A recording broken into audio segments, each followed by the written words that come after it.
what's wrong with right now unless I think about it.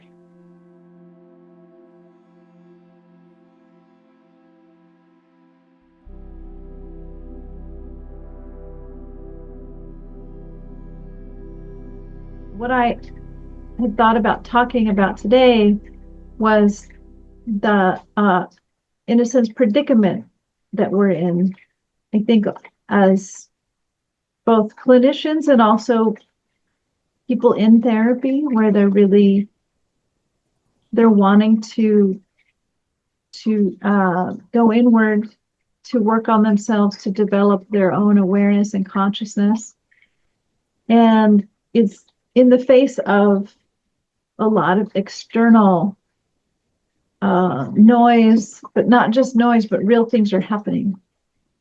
It feels like the sky is falling politically, and people are afraid for their jobs, afraid for losing their benefits. I heard today people being afraid about healthcare benefits being taken away, Social Security, these kinds of things. So there's like existential factors that are very much distracting, and not just distracting people, but really like making their way front and center. And how do we as clinicians and patients navigate that?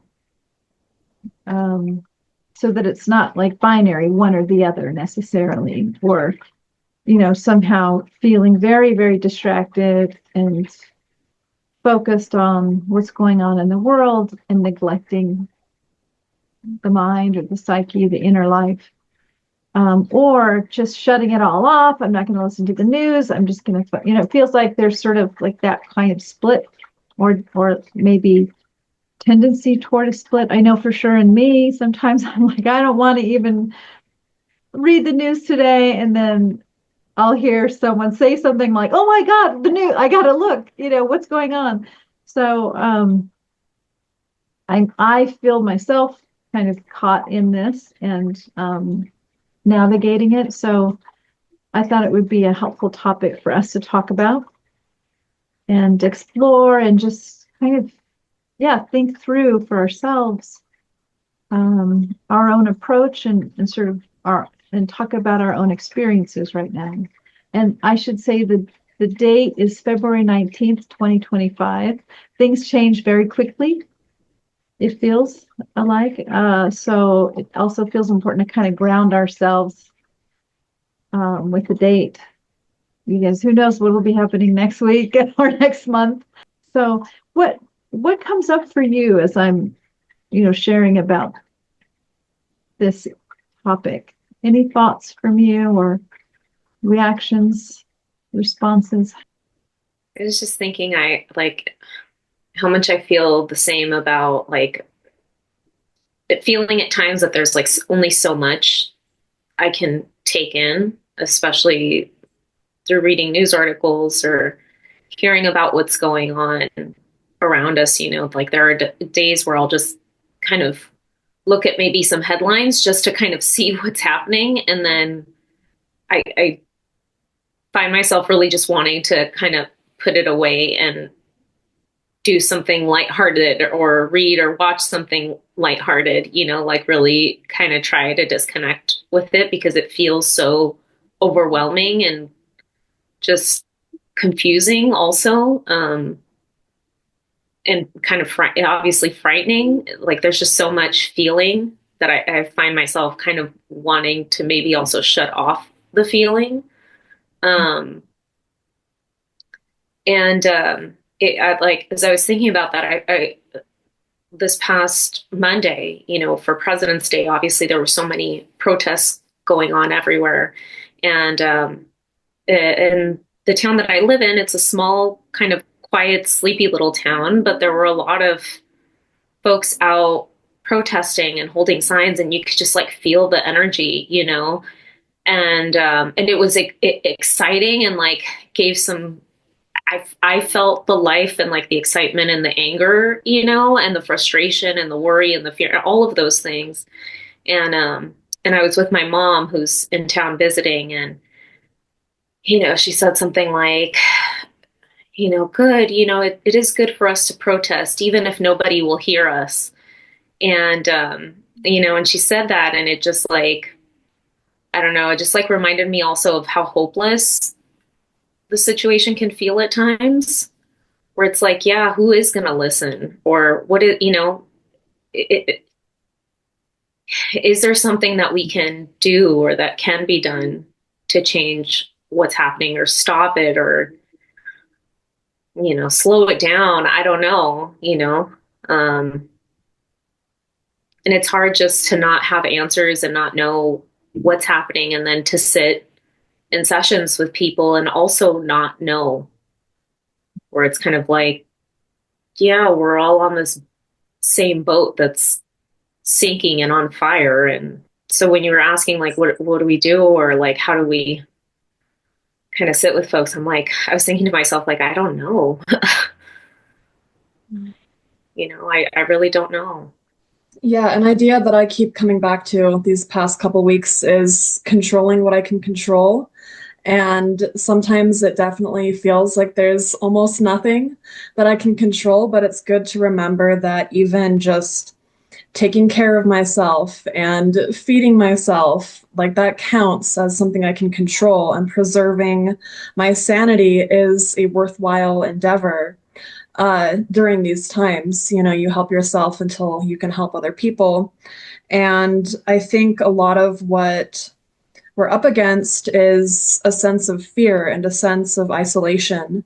And we can do things about that. And I think, protesting is one of them, being connected with members of our community and showing love to each other, and saying that we'll be there no matter what. Like we can affect change on a local level a lot easier than on a federal level. So for me, it's been a lot of discerning, what federal stuff I need to be aware of, but maybe isn't going to affect me today, versus the local stuff that people in my community are scared and are wondering if they should leave the state or leave the country. And those are the people that really need to be reminded that you're not alone, and this fear is real, definitely. So yeah, I definitely relate to, I mean, I'm not a clinician, but I relate to not knowing what to do about it and what to tell people, queer people, trans people, immigrants who really will be and are already being affected by these policies. It's hard to know. You can't just say that everything's going to be okay when you don't know that it will be. So just being there for each other and taking care of each other, feeding each other. Those are the things that I've been focused on recently. I like that. That's what I've been doing. I have a family to take care of. I have two little boys that I need to take care of. And so it's day to day for me. Um, Whatever's happening on the federal level that I can't control, I have faith in our country. Uh, but even if our country fails us, I have faith in mankind. Uh, this has been this is something that's happened before, 80 years ago. I'm speaking of Germany. If we go that route, and it never succeeds. And so I say to myself, I just have to outlast what's going on. And for me, that's being here with my boys every day, being here with my wife, and taking it day by day or hour by hour. Um, and honestly, I actually thrive. Um, I actually thrive in chaos, or in this sort of environment. Maybe because of my background, or my parents from El Salvador in the Civil War. So I'm not as fearful or afraid. Um, I tend to want to fight back, but in regards to our clients, I'm with you on that, Megan. I do express what can you control? What can you do? What can you do for your own local environment, for your own home, your family, your friends who are in need, those that are being othered in your in your circle? We start there. We start on the local level, and that's what I'm holding on to. I'm in California. I'm in Los Angeles, so it's. I mean, there have been a few raids, but for the most part, we're a blue state and we're pretty safe for now. Uh, I'm also holding on to what happens in the next 2 years. We have elections coming up in 2 years. Maybe that will lessen what's happening. But we don't know because we have someone who believes they're king, and we have a very quiet Congress, and so we don't know where we're headed. But if the worst came to worse, um, it's all about our surroundings, what we can do here. I appreciate what you all are sharing. And I wonder if in a way like this, you know how sometimes with therapy, there are like different kinds of therapy. So or even in relationships, just in general, there's a kind of mode of relating where let's say it's a communication. So if if I'm being spoken to and it's kind of communication mode, I'm listening for, okay, what does this mean for me? Like, what do I need to do here? Is there something I need to provide, or do I need to do an action, or is there some way I can somehow address what you're telling me? Or is this, are you talking to me in order to have something shift, or in our relationship? In other words, it's like a communication mode where I'm like, you're transmitting and I'm receiving and I'm trying to understand what it means for me, right? And a lot of times too, when we're doing, it feels like a little bit of a tangent, but when we're doing couples work, that tends to be the kind of thrown autopilot mode. So someone's speaking and the other person's listening. Okay, what does this mean to me? What does this mean? What they're saying? How does it how does it relate to me and what I need to do or say or change, or do I need to fix a problem here? In other words, there's kind of like there's someone sharing and I'm receiving. And that a lot of times too, we might hear when a patient is in distress. Oh no, what if, I mean, one of my patients today was talking about how, I don't know why I'm laughing. I think obviously it's a defense because they were talking about Civil War. And this kind of like, they had been doing some research, and there's like when you said 80 years ago, Jack, there are certain conditions that precipitate aggression and war and like breakdowns of societies and things like that. And apparently we're ticking off all the boxes right now for that to not Yes, we are. happen. Okay, so and it was very convincing. This person they did their homework. So as a kind of on the receiving end of that, the maybe one mode of responding is either like kind of saying, okay, well, what can you do? How can you be effective in your local? In other words, how do we sort of soothe this or kind of help them, or just do what you can, manage what you can control, and just forget about the rest or whatever, versus here's how I'm coming back around another way of relating, which is witnessing. Okay, it's a witnessing mode where we're listening, and we're listening for what it's like for them. What are they wanting to share? What's happening over there? It's not about me at all. In other words, I'm not even really a factor. I'm my role here is purely observing, witnessing, and allowing what they're saying to register into consciousness. So they're being heard. And then there's something that happens in that relationship where you have someone speaking and someone witnessing. And it kind of goes back to what Karina was saying, because you don't really do anything. It's like you don't really know what to do. It's okay to not know. It's okay to really just be there for it, be very present with them, allow whatever comes up to be okay. If it's distress, fear, anxiety, anger, rage, all of those things. So we would just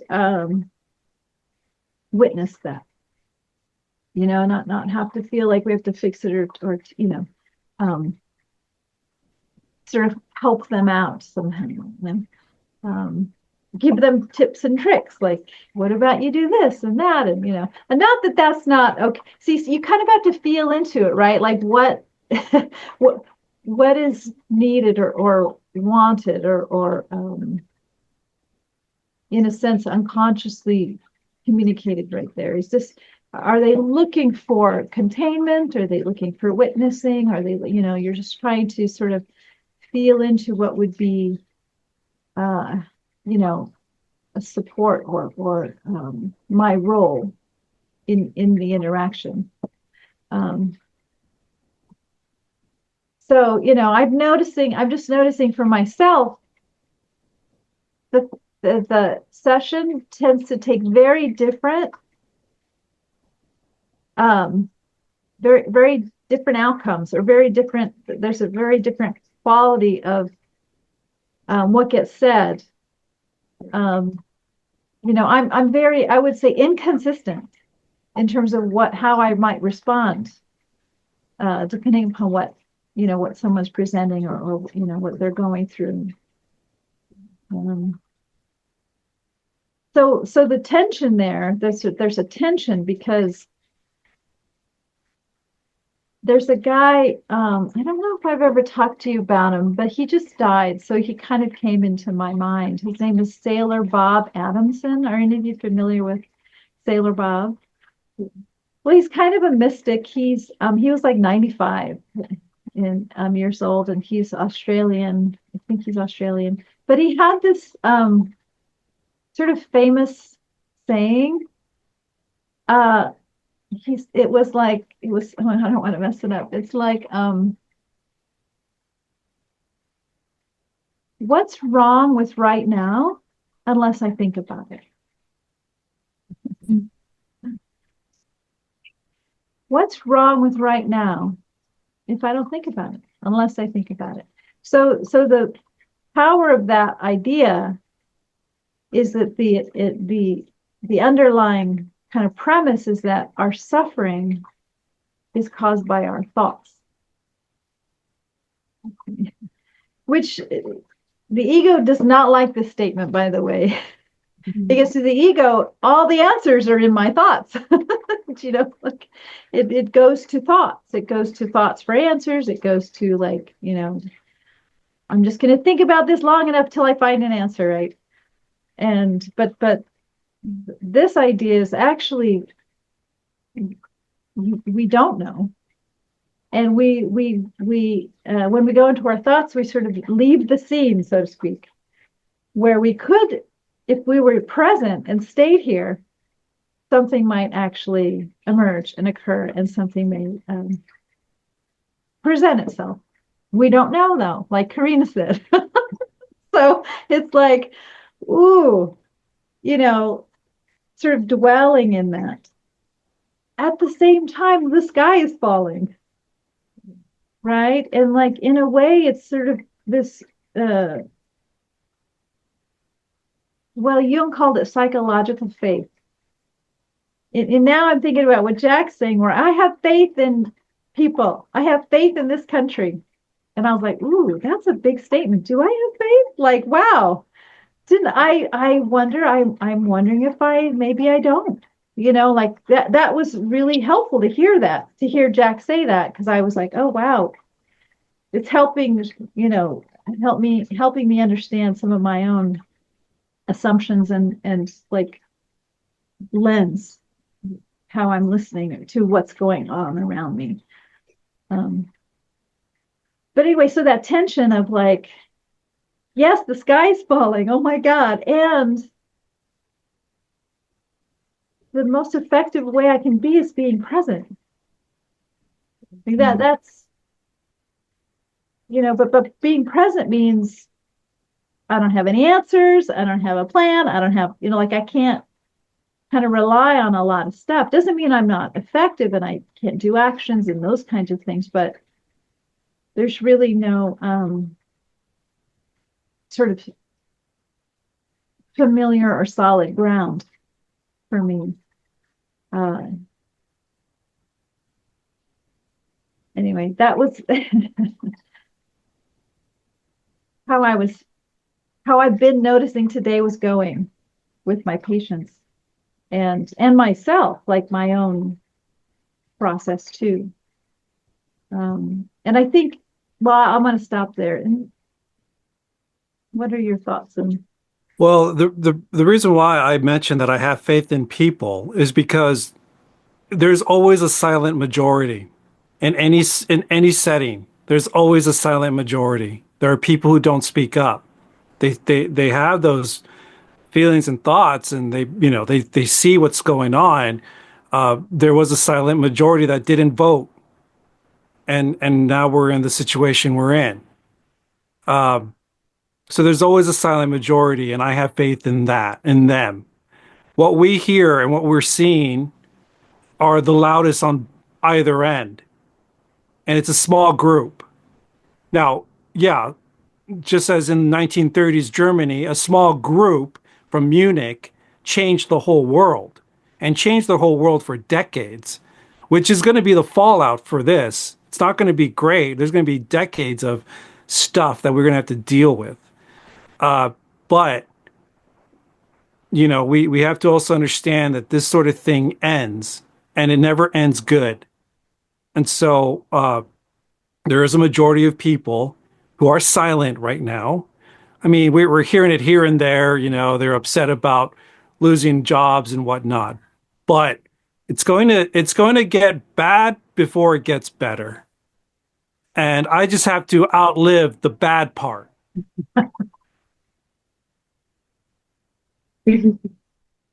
Survive somehow. Yeah, I feel like what worries me when I think of Germany is that it did start off small, but there was also like a mass infection of thought that happened that possessed an entire nation. And when this election happened, I personally felt smacked in the face with that reality, or at least the reality that's what I was perceiving, was like, it felt like, oh, shit, we're in the midst of this mass infection. How bad? Okay, now we really have to start thinking worst case scenario. But then it kind of leads back to what you were saying, Dr. Sandoval, that leads to the suffering. And it's hard to take myself out of the thinking and the imagining and the trying to think through the worst case scenario. And it's kind of hard to hold both. I don't know that I can, because a part of me, and maybe ego, feels like, well, I need to think of the worst so that I can prepare and survive for it. But it also takes you, like you said, kind of out of the present moment, just being here. And like you said, Jack, like being in the day to day, and how you were saying, Megan, like, being there for each other and feeding each other, and like really being able to still relate, or like be in relation with other people. But it's just, yeah, it's hard. It's hard. I mean, I think that's why a part of me like just tries to I can only take like so much information in these days. about everything. Part of me is like, just take me off into fantasy land. I'm literally going on vacation here, by the way, on Friday, which is exciting. So I'm like, yes, take me to some fantasy place where the bread is plentiful and so is the cheese. Like, that's all. I'm gonna live vicariously through Karina. You guys picture, got my little beret ready. Take lots of pictures for us. I will. Well, I do want to say that you're being bombarded with information for a reason. They are pushing information out to Totally. distract us, Totally. to make us dizzy, and that's why we have to turn off the television set. I don't listen to the man's voice at all. I turn it off. It's a waste. I'll listen to if a reporter has asked a question, I'll listen to that, but I know that I won't get an answer. And I listen to that because it gives me confidence that there are people out there who are pushing back.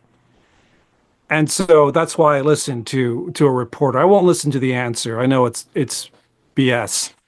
But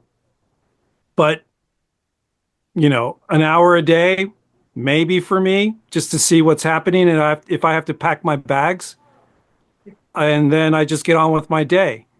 And also I play a little game with myself. If worse comes to worse, let's say that, they rescind my birthright citizenship because my parents were immigrants, what's the worst that's going to happen? I sleep on a hammock in the Salvadoran beach and live like a king off of one or two clients from America. I mean, that's also after spending a year in a camp, like some of these immigrants who recently have been sent off to Panama. They were put in a hotel for about a day or two, and now they're in a camp in Panama. And these are immigrants from throughout the world that were taken from the United States. And it's also awful to see the White House website post a video of them deporting people and placing a photograph of their leader as our king with a crown on his head. I mean, these are awful things, but I think also it's the information war. It's the social media war and the overload our senses. And so I hope that those that we've elected in the Senate will grow a spine in the next 2 years and things change. If not, if worse comes to worse, again, I just have to survive it. And at the end of the day, I believe in humanity. I truly do. I think this is the challenge that is highlighted in the name of our practice, soul and mind. Some days it's easier than others, right, to keep soul in mind. And if you are a regular meditator, you will notice that on some days it's a lot easier to let the thoughts go. And some days a 30-minute meditation session feels like it takes 2 hours because you just cannot let your thoughts go. And that's just kind of a metaphor for what we're facing right now is if you can keep soul in mind on the easy days, that's great. That's one thing. But being able to keep it in mind when the sky is falling is a whole different rodeo. So I'm really glad that we're touching on this topic today. I think it's highly relevant. And I hope that we have some takeaways because it is really powerful to be able to remember the soul of it all, not just individually, which we work on in our sessions, but also in community and keeping soul alive in our businesses and in our governments and in all of these different interactions.